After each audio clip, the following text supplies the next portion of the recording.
Okay, next up is Miss Gillian on choreography. Pay attention, guys. The music will drop at 10 o'clock. So, choreography. Yeah, this is a tough one to sell.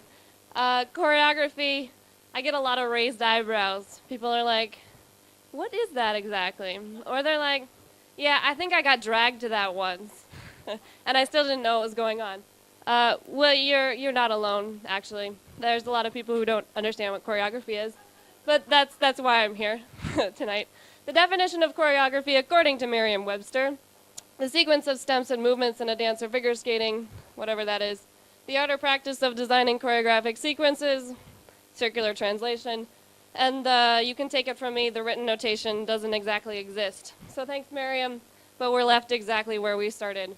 The art of choreography. Choreography is nothing more or less than the art of making dances. And I'm here to talk about the former part of that sentence, the art, the craft.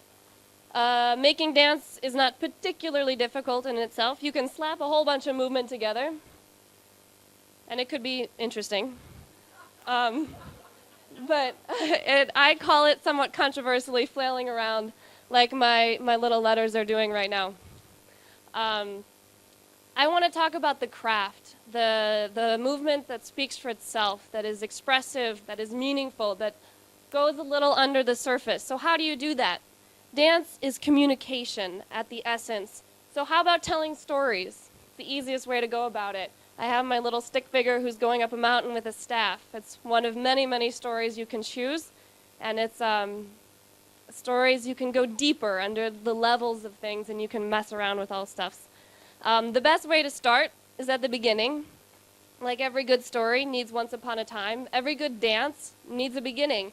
Whether that's just walking on the stage or starting the movement, there has to be some sort of once upon a time when it comes to movement. Once you get past the beginning, which is sometimes the hardest part, you have to go to the middle. The middle, this is the scary part for a lot of people because they're like, oh, but then I have to make movement. But really, it's not that hard. My hint just showed up there. What's the essence of the story? What are you trying to say? What is the meaning of this story? And after that, you have your gestural language, if you'll permit me to use a somewhat technical term. So in the meantime, you want to make patterns to break them. You're all looking at the triangle because it's breaking the pattern. And this is true in movement. You start doing something, then you break it. It's actually very interesting. So you want to keep that in mind when you're starting to put together your movement. Next thing I want to talk about is intention. Intention, in layman's terms, is how you do movement. So I have a very neutral movement here. I can do it fast, I can do it a little slower, and they have different emotional qualities behind it. So you can use that. You can play around with what is your intention behind the movement, and that's how you get the emotional qualities. In technical terms, these are dynamics. You have the very slow, as I said, or the very fast, and you can add in accents and pulses and all sorts of stuff like that. But those are just technical ways of saying that if you do things fast or slow, you get different emotional qualities out of it. It's really fun to play around with. So the next thing we have to talk about is details. The one thing you notice about this word is that the S is kittywampus. People have a much keener eye for details than they think they do, and in dance it's super important to play with them. So I have a couple examples. The first is focus. Where are you looking? Where is your head? What are you looking at? So you can try this experiment. I love playing with this. You throw your focus way past your finger, and then as your finger comes in, your focus drops down, and now it's an internal focus. You can stare directly at somebody, or you can pay attention to what's going on behind you, even if you're not looking at it. So lots of different things you can do with focus. We got to talk about your hands. Hands are so important because they're so expressive. There is so much you can do with a hand. I have a very neutral movement here. I change it just a little bit, and it's a little different. It's a different emotional quality. So you want to pay attention to your hands. Always, you have to know what they're doing and where they're going. Stillness is a little bit of a sketchy proposition when it comes to movement. People are like, but I'm moving. I'm not going to just stand there. Well, on the contrary, just standing there when you're trying to do a dance is the most captivating thing you can possibly do. People are interested. Oh, you're not moving anymore. I want to talk about the where on stage you're doing this movement. It actually makes a difference. Over there, that's the abyss. I wanted to be center stage, but that's in my way. That's where the power is. Over there is home. I can't remember what these two are, and Google couldn't tell me. But in general, upstage is a little more distant, downstage is intimate. You've got to keep this in mind when you're making your floor plan, which is appearing right there, which starts out from here, goes to home, goes back to the abyss, and spirals back to a nice, happy little place over there. Spatial clarity is really important. Also really important to finish the dance. If I were to walk off stage right now, you'd be like, but dude, you didn't finish the story. That's why you have to finish your dance on a good note. You settle your weight, you put your feet, and then you can leave. But if you leave in the middle of the dance, your audience is like, what just happened? Okay, in the big picture, I want to say is that you can make dance that is as crazy as that monstrosity as I designed at the top, or you can have dance that is a little more simple, and I think you know which one I prefer. Dance that is simple is so much more powerful and interesting. The last thing I have to talk about is music. Generally speaking, I choreograph first and then put music later. But music and dance are complements. They help each other out. Make sure your music goes with your dance. That's all I have to say. The last thing is that I want to put all of this together, and I spent all this time choreographing a 20-second dance.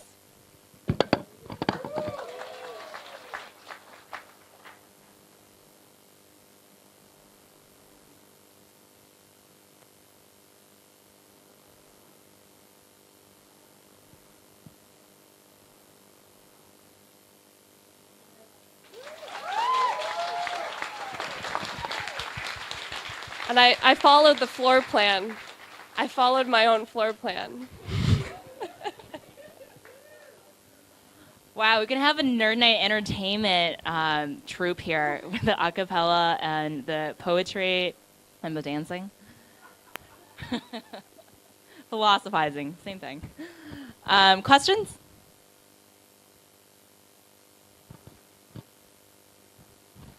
You guys are now experts on choreography. We're going to have to make you prove it. Yeah? When did you start doing this one? When did you start doing choreography?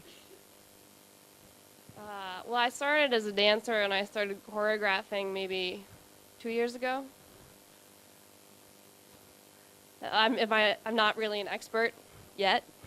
Working on it. But I started as a dancer, so lots of training in ballet, etc. Why do you prefer simple dance? Why do you prefer simple dance?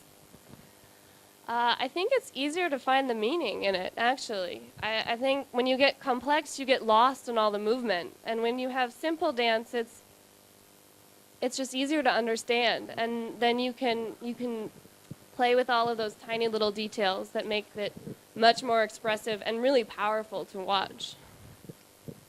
How do you map choreography onto music if choreography comes first? I only ask because I come from a musical background, and with timing and rhythm, how does that work if you don't know the music?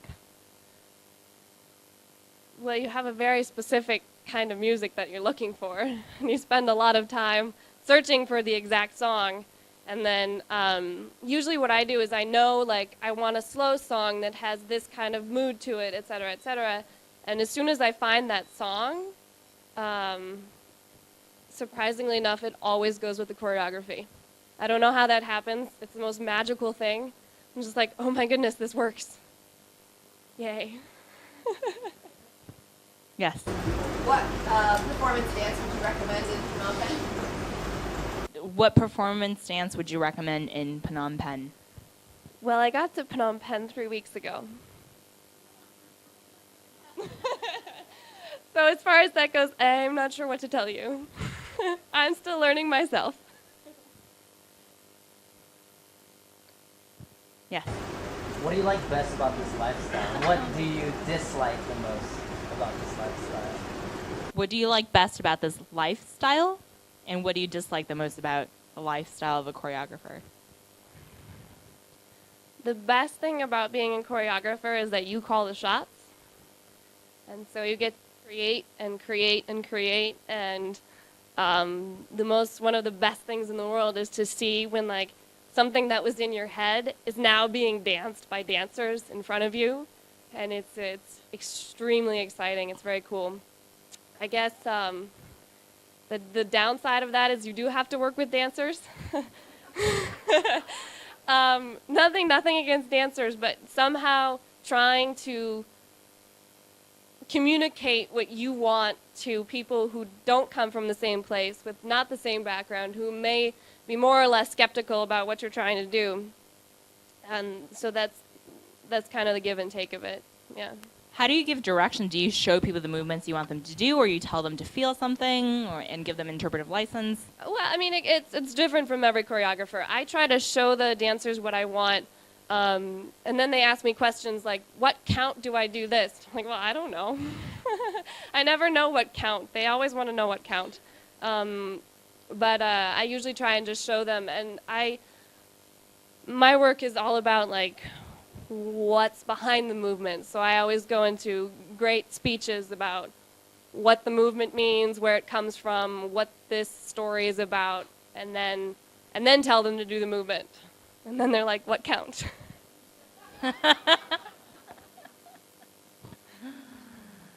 Any other questions from the audience? Where were you choreographing before Phnom Penh? Where were you doing choreography before Phnom Penh? I was abroad in Paris for a year, and I did a solo for this festival of dance that one of their university does. And then the next year I came back with a group from my university in New York. And then just before coming here, I did a showcase in New York. So Paris, New York. Phnom Penh. Phnom Penh. All right, thank you very much, Gillian.